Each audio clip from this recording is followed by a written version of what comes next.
C'est maintenant l'heure dans toute liberté, une heure de décryptage, de débat sans tabou, vous le savez, sans langue de bois. En somme, en toute liberté, on est ensemble jusqu'à 10h. Ça n'arrive qu'en France. Écoutez ça. C'est un cordonnier, sans rien de particulier, dans un village dont le nom m'a échappé. Ça, c'est Jean-Jacques Goldman qui chantait ça. Vous allez l'avoir en tête toute la journée. Eh bien, Jean-Jacques, nous, on sait où il est, ce cordonnier. Il est dans la rue Jean-Jacques, mais Jean-Jacques Rousseau, à l'Espar-Médoc. Il s'appelle Jean-Michel Carpentier depuis presque 20 ans. Il répare nos chaussures, il fait un double de nos clés quand on a oublié nos clés à l'intérieur. Il fait nos plaques aussi. Mais la sainte trinité de la disparition des artisans, c'est-à-dire les travaux dans sa rue, le Covid et Amazon, pourrait avoir raison de son ardeur au travail. Il est en redressement judiciaire au bord de la faillite et il lance une cagnotte pour payer ses frais de justice. La dame de la mutuelle d'en face dans la rue Jean-Jacques Rousseau dit doucement, ici presque toutes les boutiques ont fermé. Comment redynamiser le centre-ville? Jean-Michel est le dernier cordonnier dans tout le Médoc. Alors oui, il a peut-être rien de particulier, ce petit cordonnier, mais dans son atelier de l'Espar-Médoc depuis 20 ans, avec son cuir, son cirage et son courage, lui aussi, il changeait la vie. Merci à Jade Péchira pour cette belle histoire sur Ici, Ex-France Bleu. Ça n'arrive qu'en France.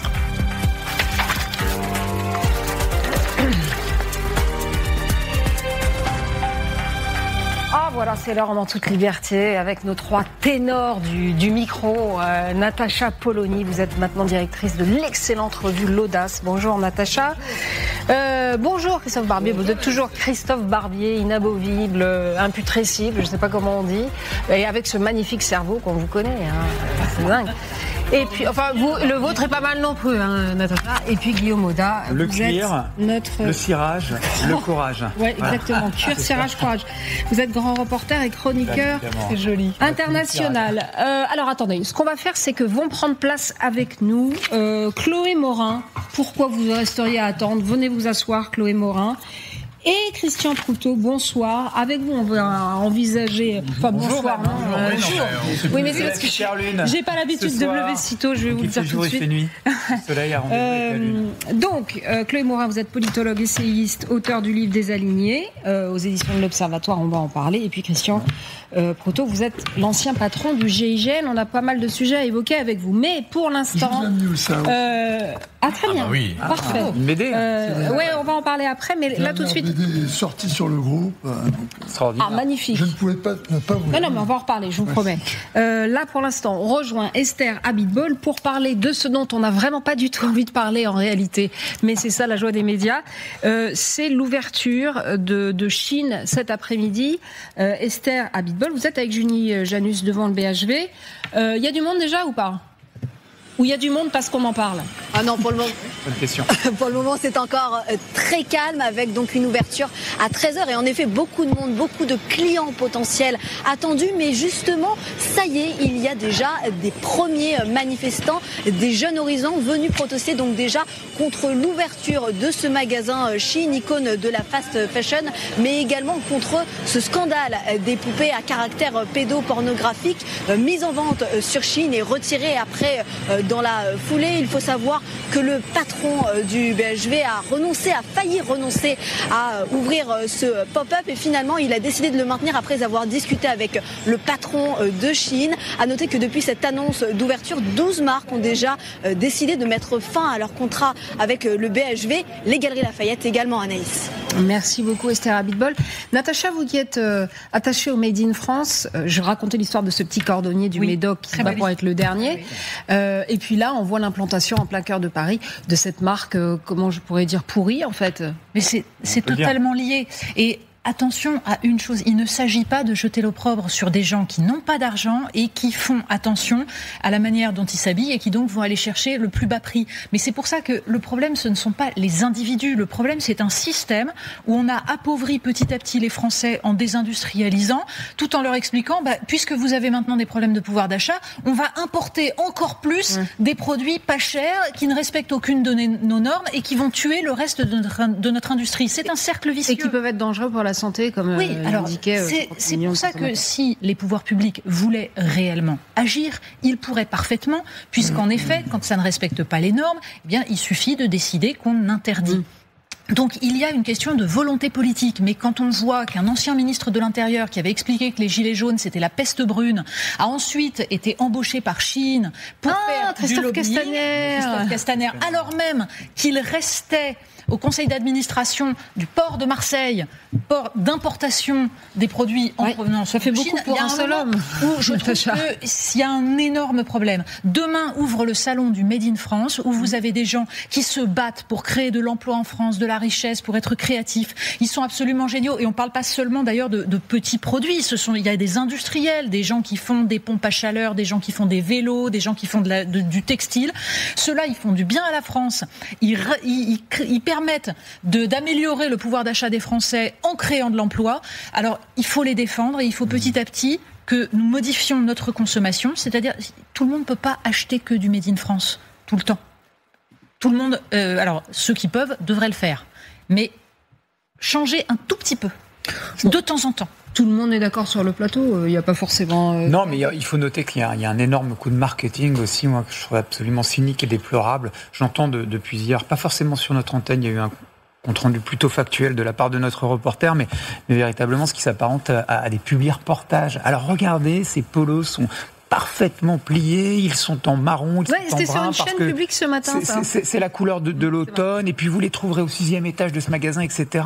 Any price is a good price, comme on dit aux États-Unis. Et de ce point de vue-là, le coût marketing de cette entreprise est parfaitement réussi. Je paraphraserai le Figaro et son édito ce matin, parce que l'ampleur de la tâche est monumentale. La muraille de Chine.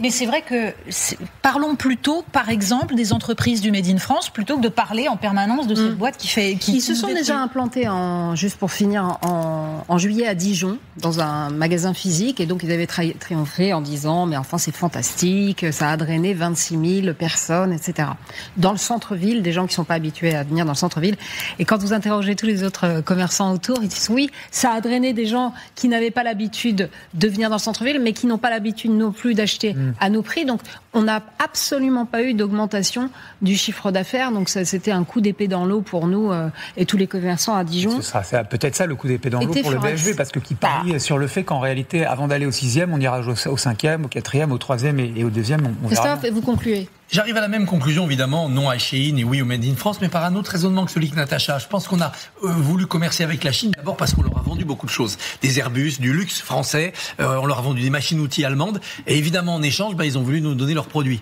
Et leurs produits à bas coût, parce qu'à bas coût salariaux là-bas, avec les exploitations qu'on connaît, et l'absence des charges qu'on peut avoir dans notre pays. Et c'est ça qui a désindustrialisé, évidemment, le textile, la chaussure, et peut-être demain, d'ailleurs, l'automobile, qui prend le même chemin. Comment on sort de ça ? Comment on sort de ça ? C'est-à-dire comment on n'est pas pénalisé sur nos exportations tout en étant plus sourcilleux sur les importations. Il y a la Chine, mais il n'y a pas que la Chine. C'est très compliqué de réguler la mondialisation. Je pense que si on la nie, on est puni, on est perdant. Si on la laisse filer, on est perdant, on est battu, on est écrasé. Attendez, faut trouver Christophe, pardon, mais nous, on n'est pas pénalisé sur nos exportations, étant donné qu'on en a quand même très très peu, que ce soit vis-à-vis de la Chine ou vis-à-vis des États-Unis. Et je rappelle un chiffre, les marchés chinois, c'est-à-dire les Chinois ont accès à 98% des marchés européens. 98%. Les Européens ont accès à 2% des marchés chinois. Donc on n'est pas compétitif sur leur marché parce que c'est une dictature. Non, pas compétitif. C'est parce que la Chine ne respecte pas les mêmes règles que nous. On a fait entrer la Chine dans l'OMC alors qu'on savait qu'elle ne respectait aucune règle. Ça a ruiné les classes populaires et les classes moyennes des pays européens.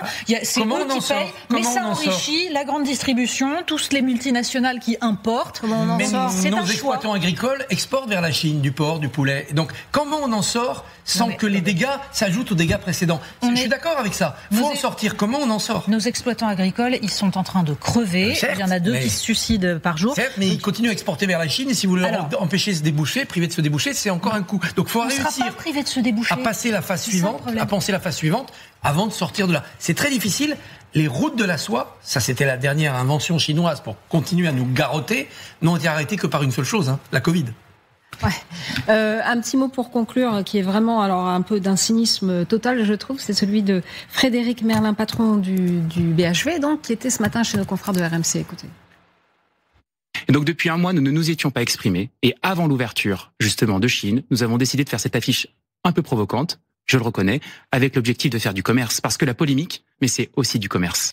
Voilà, la polémique, c'est aussi du commerce. Ce garçon a de l'entre-gens, il est apparemment très ami avec le couple Sarkozy, tout va bien pour lui. Il a visiblement été aidé dans la vie, donc on est ravis qu'il vienne tuer des emplois en France, qu'avec son sourire et son côté propre sur lui, il permette de détruire un petit peu plus le tissu industriel et économique français. Merci.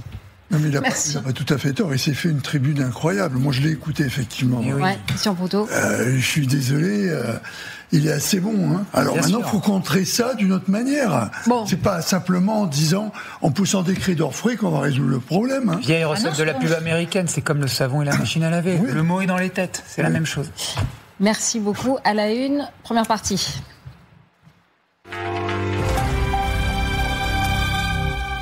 Alors ce week-end, Mathis, 19 ans, a donc été percuté à Lille par un chauffard sous peroxyde d'azote en fuite après un refus d'obtempérer. Christian Proutot, l'homme derrière le volant interpellé depuis n'en était pas à son coup d'essai. Est-ce qu'on a Alexandra Guillet du service police-justice de TF1 LCI aujourd'hui? Non, on ne l'a pas. Alors Christian Proutot, ma question elle est simple. Est-ce que c'est une faillite structurelle? C'est-à-dire qu'on sait maintenant... Au fur et à mesure des faits divers, on a des types avec des casiers longs comme le bras, et la seule chose notre seule réaction, c'est de rester un peu les bras ballants, en disant bah oui, c'était pas un type bien, mais comment on peut réagir à ça? Mais de toute façon, l'application de la loi se fait, donc, comme vous dites, il a un casier long comme le bras, sauf qu'il avait toujours un permis et qu'il pouvait conduire. Ça, c'est une première chose. En plus, c'est un addict. Et c'est tout le problème de l'addiction. Et on le sait, là on parle du protoxyde d'azote, mais il n'y a pas que ça. Toutes les drogues, c'est presque plus de 20% des accidents mortels de la route. La conduite sous usage de stupéfiants. Donc maintenant on considère que le protoxyde d'azote, avec un peu de retard, il faut le reconnaître, mais pas, on est à peu près les seuls. Hein. En Allemagne, je crois que c'est eux qui nous fournissent le maximum de protoxyde d'azote. Les sociétés allemandes, c'est apparemment, même s'ils se posent la même question que nous, c'est pas vraiment le problème puisqu'ils nous le vendent et que ça fonctionne relativement bien, si j'ose dire. Mais on a une jeunesse qui est addicte à ce produit. On ne sait pas. C'est plus un perdreau de l'année, hein, le gars. Il a quand même 31 ans. Hein. C'est pas une jeunesse quand même. Je suis d'accord, mais. Oui. J'ai jamais dit que c'était un perdreau de l'année. Je dis que justement la justice l'avait déjà identifié, mais qu'il pouvait toujours conduire. Donc il aurait fallu, et le texte concernant justement mettant le protoxyde d'azote comme étant un produit qui utilisé en conduisant pouvait amener à des comportements incontrôlables du fait de l'utilisation de ce produit. Ce texte date que du mois de juillet. Donc on a pris conscience sûrement un peu tard de ce qui se passait. Mais c'est toujours pareil, on est en retard par rapport à un usage dit, entre guillemets, au départ, récréatif, dont on s'aperçoit qu'il a sur le psychisme un comportement monstrueux, et le procureur de la République a bien souligné, puisqu'il a considéré que c'était une circonstance aggravante, donc il est parti pour un homicide. Natacha, il avait 16 mentions dans les fichiers de police, 16 alertes, hein, en quelque sorte. Il avait été condamné pour séquestration et violence. Donc c'est des gens dont le pédigré parle d'eux-mêmes. Qu'est-ce qu'on peut en faire? C'est-à-dire que sans tomber, parce qu'à chaque fois je dis ça, je me fais gronder par Christophe qui me dit oui, mais enfin c'est pas Minority Report, on va pas condamner les gens avant qu'ils aient fait leur... Non, mais lui il a fait déjà. Oui, lui, il a Par exemple, en 2024, il a été arrêté pour conduite sans permis puisqu'il s'était vu retirer son permis en 2023. Donc il avait déjà à ce moment-là quand même le même pédigré de trafic de stupéfiants, séquestration, violence, etc. Et ce qui me gêne là-dedans, c'est qu'en fait, en arriver là, c'est pas quelqu'un qui est victime d'une addiction, ça. C'est quelqu'un qui est dans un sentiment d'impunité complète. Et je vais faire un parallèle qui peut-être va faire hurler, mais le policier qui, hélas, a tué le jeune Naël parce qu'il y avait un refus d'obtempérer. A peut-être sauvé des vies. On ne saura jamais. Ça ne justifie absolument pas la mort de ce garçon. En revanche, moi, ce qui m'a gêné, c'est qu'il a été poursuivi et il va passer devant la cour d'assises pour homicide volontaire parce que le parquet de Nanterre a estimé qu'il ne pouvait pas ne pas savoir que son arme était potentiellement létale et donc pouvait tuer. Et donc ça se traduit en homicide volontaire. C'est un message envoyé aux policiers qui essayent d'arrêter des chauffards. Attention, n'allez pas trop loin en essayant de les arrêter parce que vous pourriez vous aussi vous retrouver devant une cour d'assises. Or, là, on a un refus d'obtempérer qui a abouti à la mort d'un jeune garçon qui avait toute sa vie devant lui, qui était un garçon formidable. Et c'est pas le premier. 2 mois après les émeutes qui ont embrasé la France, coûté des centaines de millions d'euros après la mort de Naël, 2 mois après, il y a un garçon de 30 ans qui s'appelait Tristan, qui a été percuté par un chauffard qui venait de faire un refus d'obtempérer. Dans l'indifférence générale. C'est toutes les 25 minutes en France. Je suis profondément gênée par tout cela et je pense qu'à un moment, il va falloir inverser la compassion, inverser aussi le rapport de force pour régler cette question de sentiment d'impunité de ceux qui ne respectent pas la loi. L'état de droit, il est là pour préserver les citoyens contre un potentiel État autoritaire qui pourrait abuser de son droit, mais l'État, son premier rôle, c'est de protéger ceux qui respectent les règles et les lois. C'est retrouver l'autorité aussi. Oui, tout à fait. La demande de Natacha appelle 2 questions. Pour ce qui est du chauffard, on a créé l'homicide routier. Jusqu'où on affine ce qualificatif pour être sûr que les chauffards ne vont pas récidiver et sont mis hors d'état de nuire. Il n'y a peut-être pas d'autre solution que de les incarcérer. Et donc ça veut dire construire beaucoup de places de prison parce qu'il y aura beaucoup de cas. Pour le refus d'obtempérer, si on inverse les règles, c'est-à-dire si on considère que ça donne le droit aux policiers de tirer comme s'il était en légitime défense, il faudra faire très attention.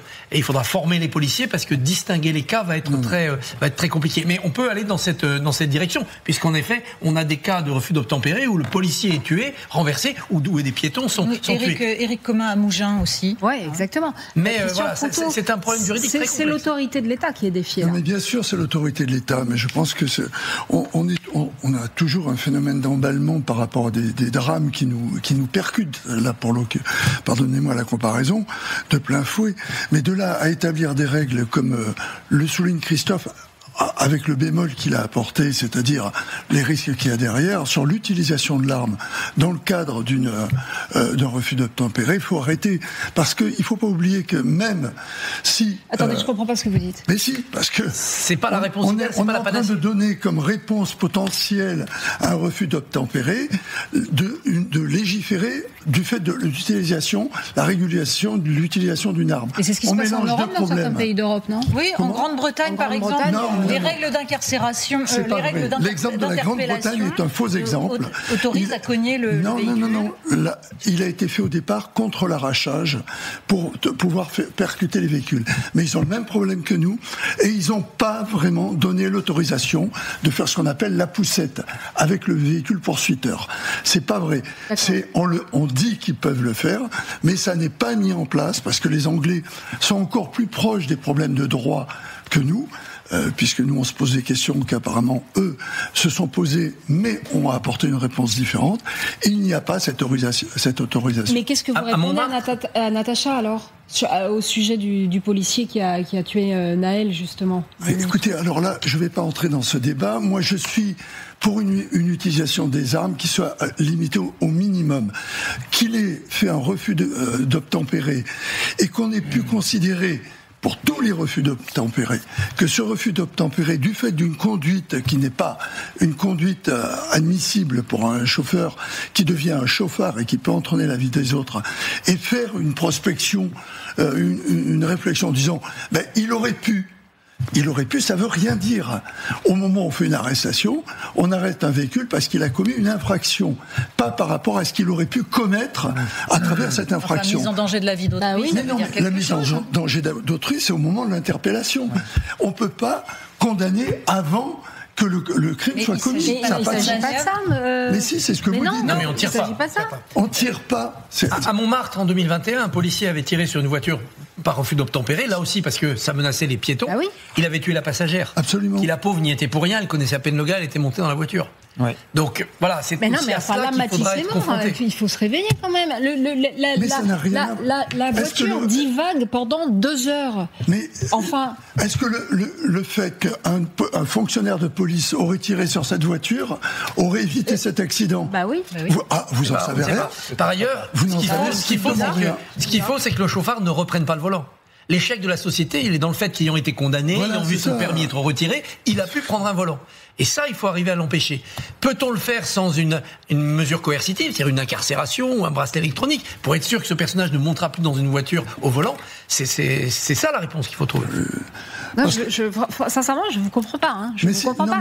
Parce que si on l'avait arrêté avant, s'ils avaient, je ne sais pas, tiré dans les roues, il ne s'agit pas d'abattre le type, mais le petit Mathis serait en vie. Un accident et de tuer un tiers, qui passait par là, une mamie avec son caddie. Donc, vous voyez, non, mais tout est possible. Donc c'est le petit Mathis qui tirer pour prévenir, c'est pas une solution.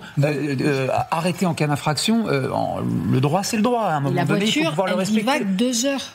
2 heures. Oui, mais c'est donc pour cette raison dans les rues de Lille 2 heures. C'est donc pour cette raison qu'il est arrêté. Il y a une défaillance technique. Tirer ensuite, faire quelque chose, on ne peut pas le soutenir en droit. En tout cas, le parquet est dans son rôle. On verra ce que le verdict de la cour d'assises donnera. Encore une fois, ça peut être un procès qui d'ailleurs dépasse le strict cadre de cette affaire qui sera jugée et qu'on puisse, comme dans d'autres procès, imaginer qu'une question de société soit posée. D'ailleurs, ça serait un mot de conclusion. Oui, je rejoins ce qui vient d'être dit. On est au début de l'application de ce nouveau texte de loi et le procureur a bien réagi par rapport à la liste maintenant qui est longue comme le bras sur le fait qu'on ne doit pas conduire, ce qui déjà existe dans le code de la route, on ne doit pas conduire lorsqu'on n'est pas maître de son véhicule du fait de l'utilisation de l'alcool, l'utilisation d'un certain nombre, le téléphone portable, parce qu'on va avoir les mêmes problèmes. Je propose qu'on le prenne entre 4 yeux et qu'on lui dise que c'est pas bien et qu'il aurait pas dû. Je suis sûr qu'il va s'excuser. Je vous en prie, c'est pas ce que je suis en train de vous dire. Je suis en train de vous dire que ce n'est pas en libérant l'utilisation des armes qu'on résoudra un problème qui est un problème que l'on peut résoudre à partir du moment où on sait que la personne est dangereuse, qu'elle a eu, effectivement, elle a commis des faits avant et que la sanction sera à la hauteur. Au moment où il a commis les faits que l'on rappelait pour dire qu'il a un casier long comme le bras, il n'y avait pas ce texte qui fait que maintenant l'homicide routier existe et qu'il est, avec les circonstances aggravantes qui sont mises en place dans le code de procédure pénale maintenant et dans le code de la route, fait que systématiquement ça sera comme un homicide et 10 ans. Voilà. Merci beaucoup Christian Proutot. Est-ce que vous pouvez prendre votre livre et le montrer devant vous comme ça? Voilà, c'est pas mon livre, c'est celui de Poma, qui est un garçon qui a fait une BD dont vous voyez l'épaisseur. Ouais. Sur l'anniversaire de 7 ans de l'histoire du GIGN, puisque son premier livre racontait les premiers 10 ans. Voilà, je vous le laisse. Vous avez magnifique.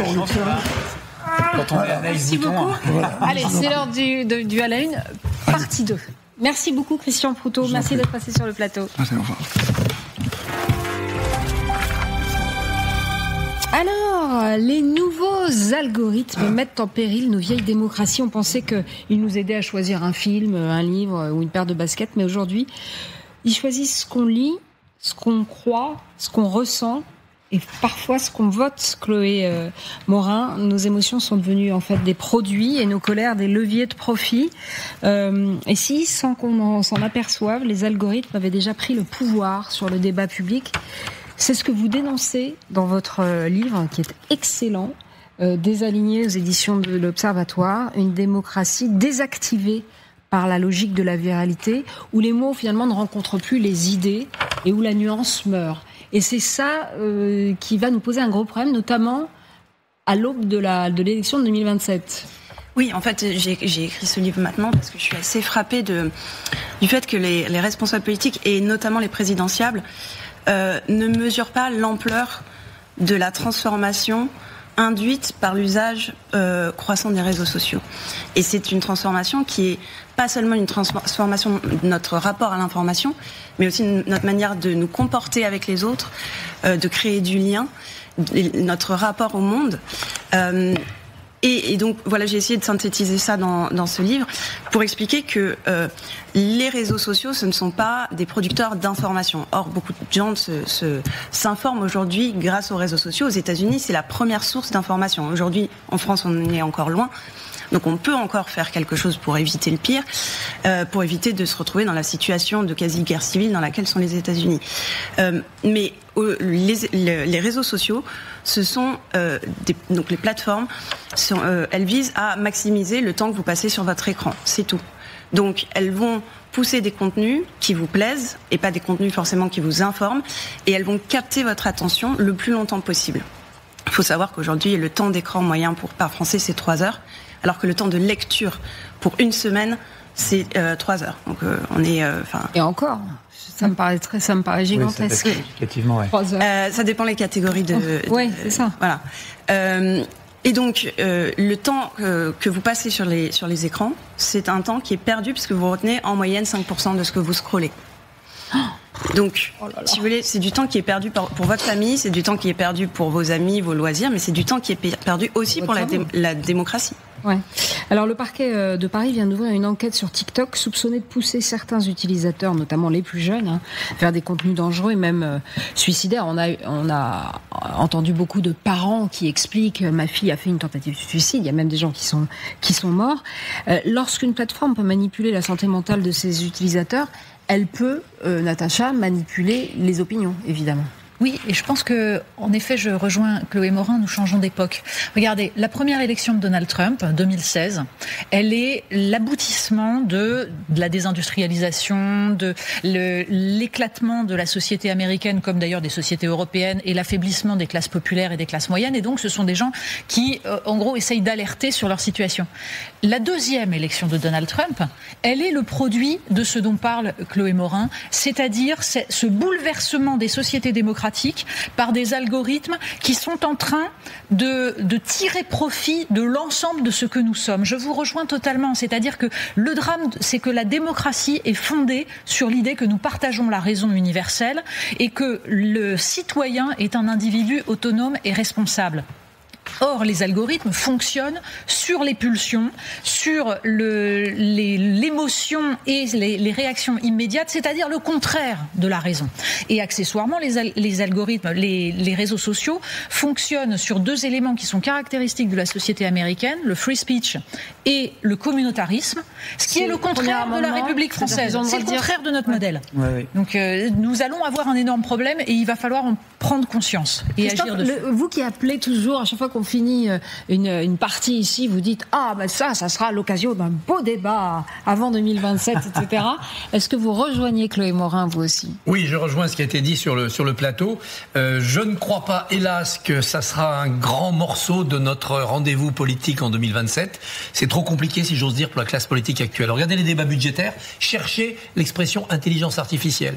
Chercher des mesures qui réfléchissent à ce nouveau monde des algorithmes, du phénomène du terrier de lapin, de tout ce qu'a dénoncé Natacha, et qui déjà, dans les mesures budgétaires, fiscales, terrier de ou lapin, dans la loi, qu'est-ce que c'est que ça ? oui, c'est quand vous êtes finalement enfermé par les algorithmes dans vos propres convictions. Obsessions. Donc évidemment, tout ce que vous trouvez vous conforte et vous avez l'impression que le monde est comme vous êtes dans votre terrier de lapin. Et... Une forme de radicalisation en fait. Ouais. Voilà.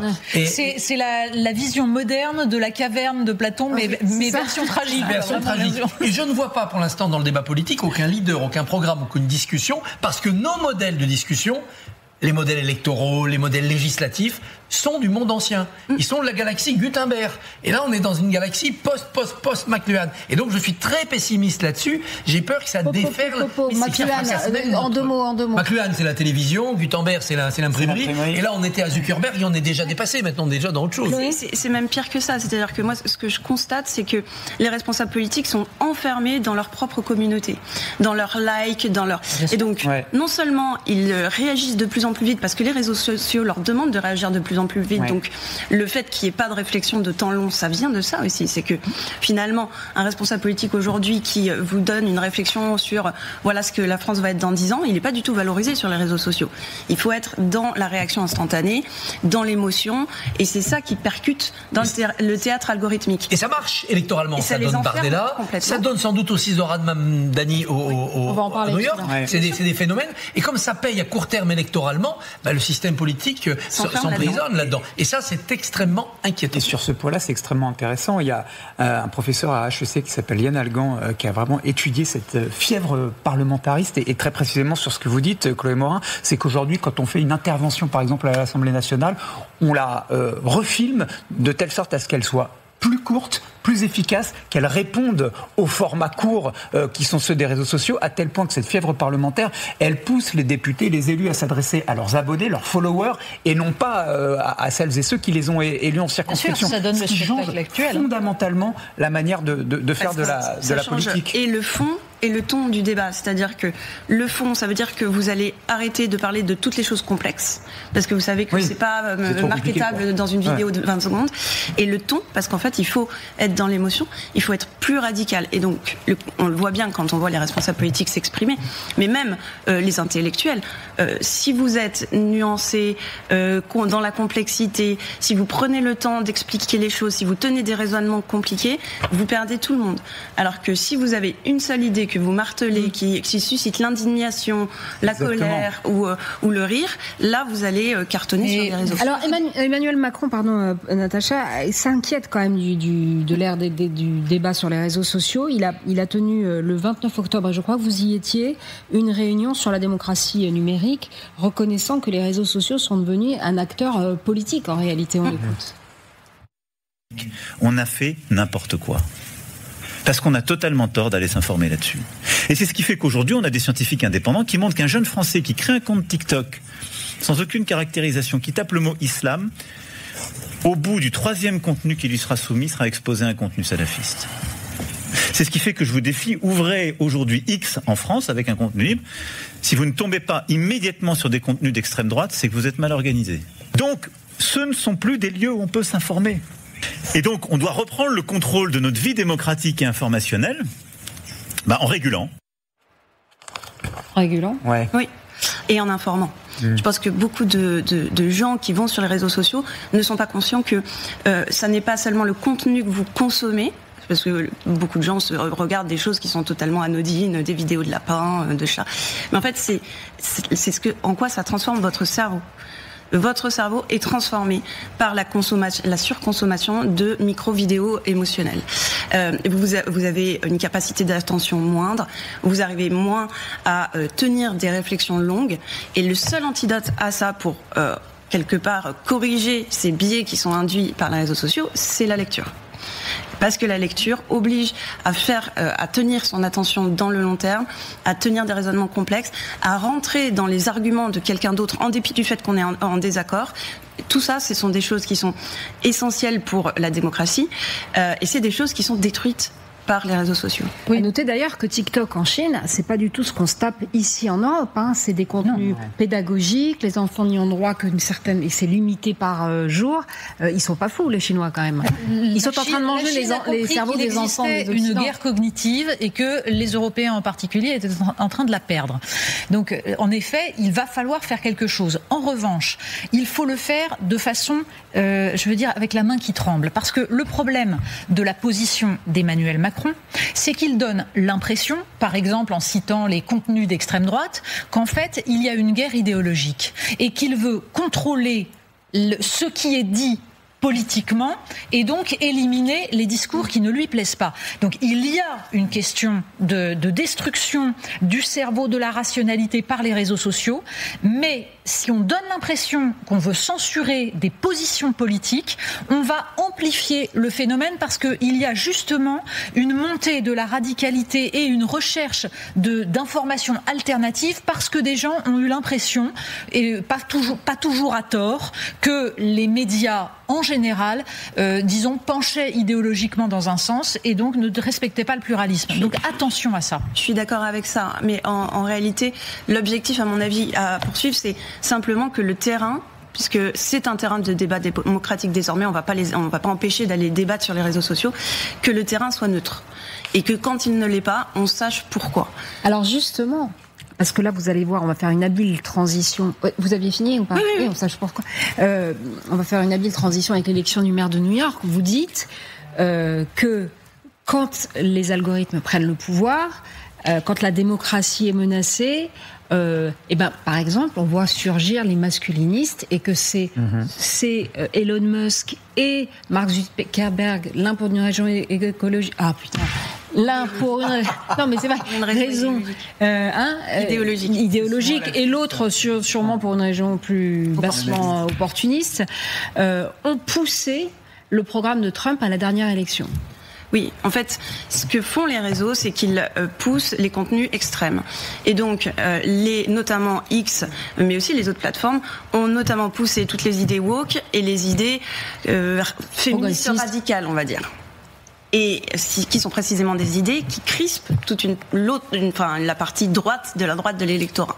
Et donc en fait, on a vu monter l'idéologie masculiniste en réponse à ce qu'il percevait être comme une menace woke caricaturale. Et de cette manière-là, en fait, Trump a gagné l'élection grâce aux hommes.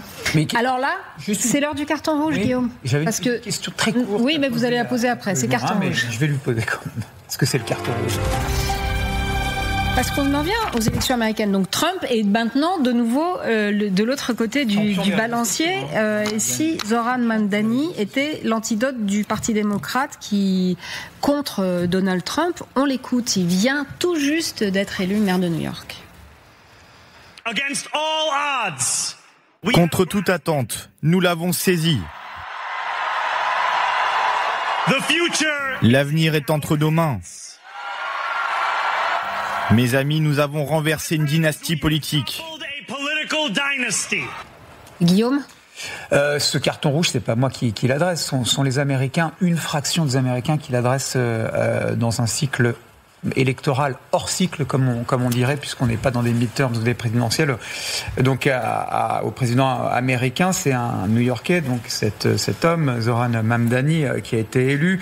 C'est l'aile socialiste du Parti démocrate, donc ça va très très loin de ce côté-là. C'est le premier musulman à la tête de la ville de New York. On a coutume de dire aux États-Unis que être maire de New York, c'est le deuxième job le plus difficile des États-Unis, j'allais dire la planète, après celui de président. Donc carton rouge à Trump sur le programme qu'a posé Mamdani, encadrement des loyers, maternité gratuite, transport en commun gratuit, une fibre pro-palestinienne, ce qui lui a valu à Mamdani d'être accusé par Donald Trump en particulier d'être un extrémiste. Ceci dit, pour être élu dans la ville de New York, il faut aussi agréger une partie de la communauté juive, et il a donné des gages de ce point de vue-là. Est-ce qu'il a été sincère, pas sincère? En tout cas, ça a fonctionné. Et il a été traité de communiste également pour la patrie, en tout cas la ville de Wall Street.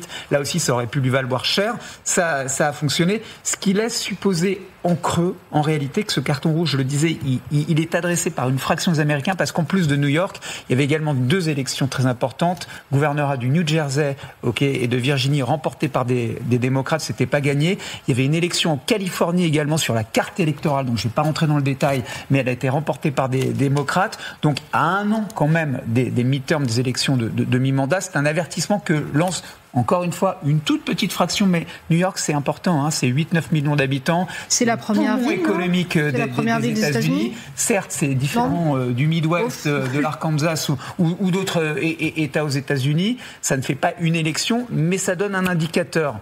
Donc là, on en est là. Et alors, effectivement, pour rebondir sur votre travail, Chloé Morin, c'est Zohran Mamdani, un champion des réseaux sociaux. Il y a 3 mois, c'était un illustre inconnu, et ça a été une bombe propulsée par TikTok en particulier. Voilà, c'était un rappeur à l'origine. C'est quand même très inquiétant comme profil, Mamdani. Je veux bien que sa conversion soit sincère, qu'il sera un maire de New York qui prendra en compte ce qu'est la réalité, mais il a quand même fait son ascension en étant compromis dans une forme d'islamo-gauchisme. Alors, comme il n'appliquera pas un programme communiste après avoir été très à gauche dans son programme économique, on peut espérer qu'il abjurera ses liens avec les frères musulmans. J'ai comme un doute. Non, mais c'est vrai qu'il a été vu aux côtés, en effet, d'imams new-yorkais extrêmement problématiques, qui font la promotion d'idées extrêmement conservatrices, sinon déplorables, qui concernent à la fois la question israélo-palestinienne, mais vue sous l'angle pro-palestinien extrême, genre Hamas, et encore une fois des espèces de oui. Il était pour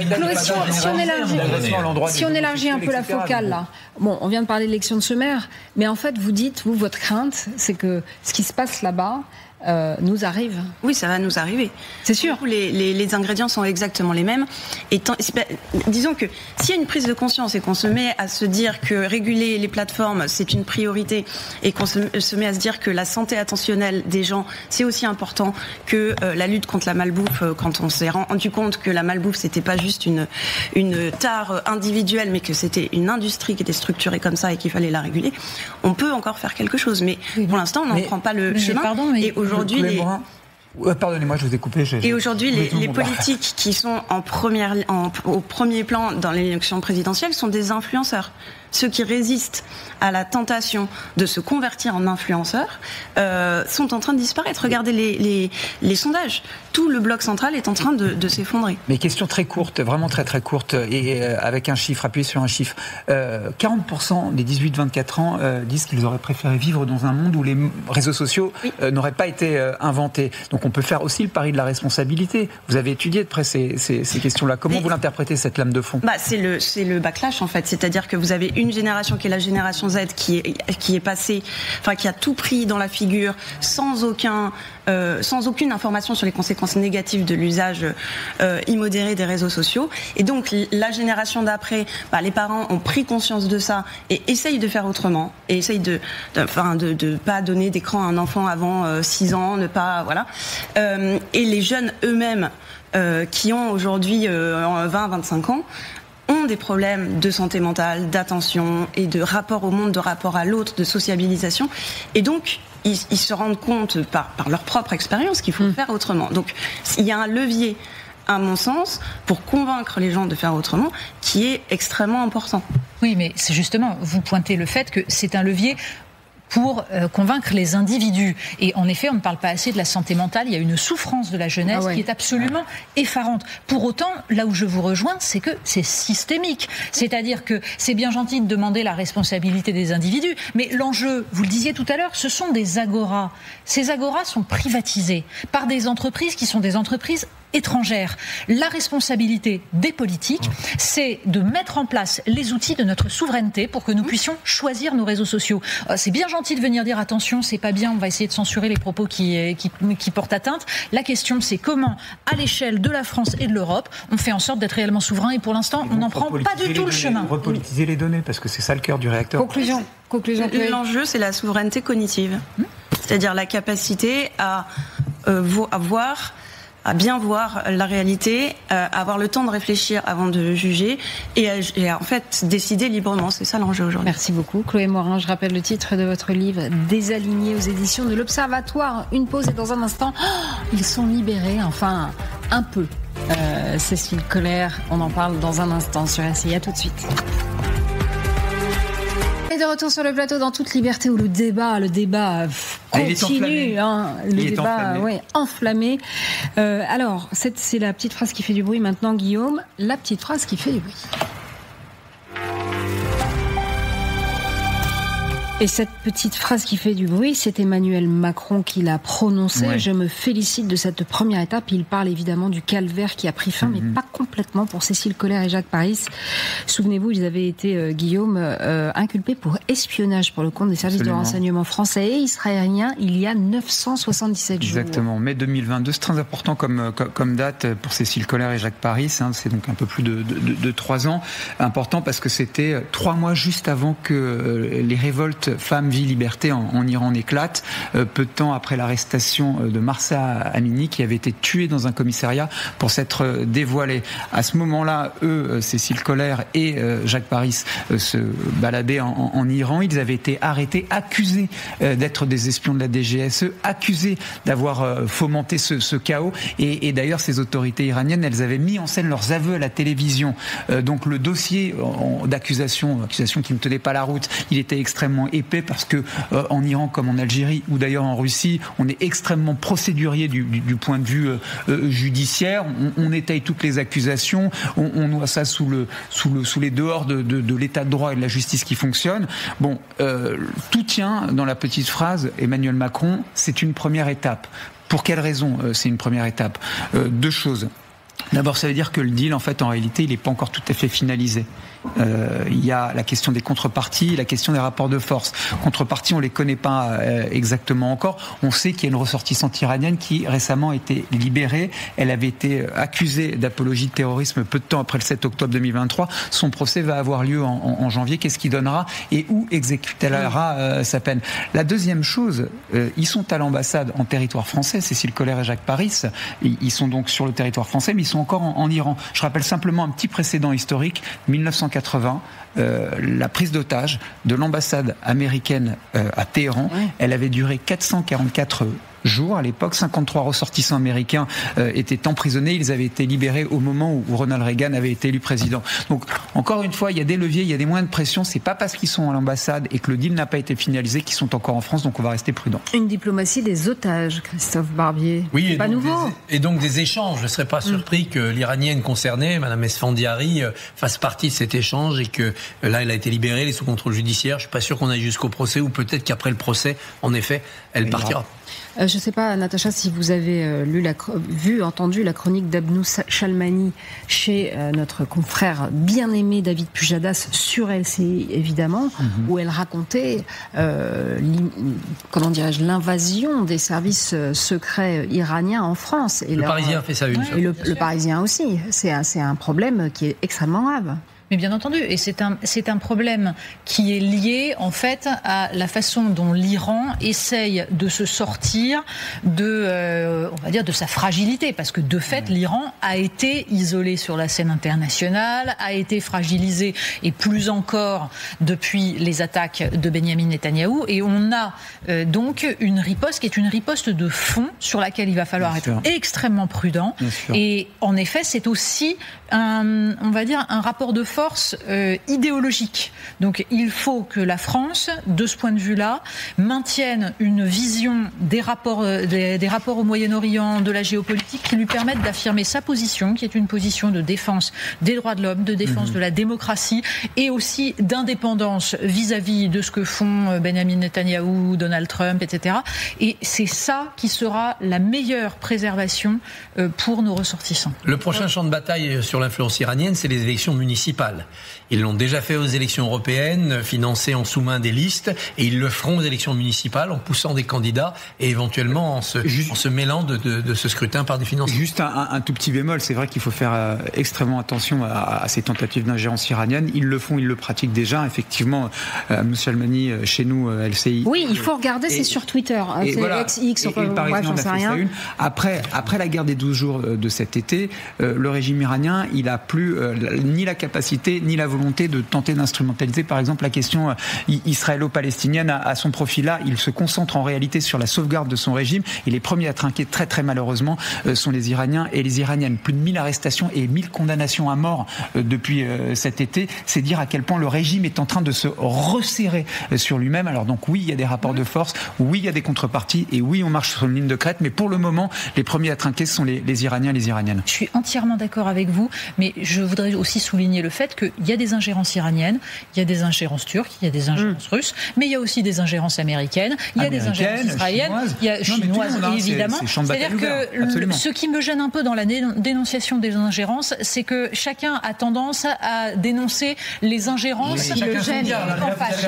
Pardon, moi, toutes les ingérences me gênent. Oui, mais attention, que des démocraties fassent de l'ingérence, parce que les démocraties sont cyniques, elles ont des intérêts comme tout le monde, on n'est pas dans nous aussi, on doit le faire. C'est une chose, que des dictatures face des ingérences, pour moi, je fais une différence entre les deux. Alors, je suis désolée, mais le principe de l'ingérence, c'est choquant dans chaque cas, mais quand même. Que les États-Unis quand c'est l'Australie ou quand c'est l'Iran, c'est pas pareil. D'accord, c'est pas pareil, sauf que l'Australie et les États-Unis, ça aboutit à torpiller notre industrie. Les sous-marins, par exemple. Voilà. C'est pour ça que vous pouvez être naïf. Que la NSA, et alors que la NSA écoute les gouvernants européens, je suis désolée, que les États-Unis ont beau être des démocraties, ils sont en train d'essayer de nous ruiner. Les mains rouges sur le mémorial de la Shoah, les étoiles de David, les listes communautaristes, les réseaux terroristes, je les ai pas trop vus venir d'Australie ou des États-Unis. La destruction de notre économie, ça met en danger notre démocratie. Bien sûr, c'est important. Donc nous n'avons aucun intérêt à laisser passer ça. Il y a un distinguo quand même entre les deux. Allez, il y a de l'espoir. Oh là là, il nous reste 1 minute 30. 1 minute 30 d'espoir. Alors, les nombreuses campagnes de prévention contre le tabac, enfin bon, cette prise en main du dossier par les pouvoirs publics, mais pas que, l'augmentation du prix, enfin il y a une constante dans la lutte contre le tabac, et ça semble porter ses fruits, Natacha. Regardez ce que disent les jeunes gens du tabac maintenant. Quand même, si on se souvient de notre enfance, on n'aurait jamais entendu ça. Écoutez. L'odeur surtout. L'odeur, ça sent pas bon la cigarette. Donc ça dégoûte un peu, ouais, forcément. Jamais. Non, j'aime pas ça. Jamais essayé? Non. Mais j'essayerai pas, j'aime pas ça. Mon père il fume, ma mère elle fume, et je connais l'odeur, j'aime pas. J'ai pas forcément envie de ruiner ma santé dès le plus jeune âge. C'est un peu passé, ça fait plus vieux maintenant la cigarette.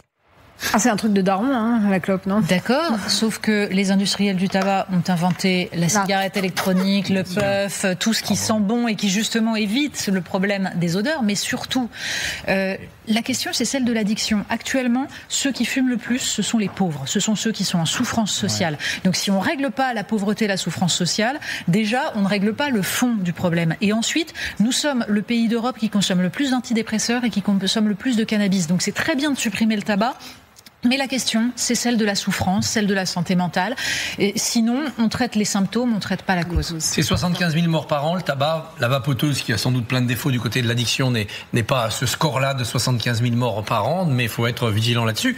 C'est un problème fondamental de société, l'addiction, comme pour le protoxyde d'azote. À l'heure où on cherche quelques milliards supplémentaires, le coût social du tabac, c'est 156 milliards. 156 milliards. Maladie, santé, prévention, etc. 156 Bref, ne fumez plus. Merci à tous les trois d'être passés sur le plateau de En toute liberté.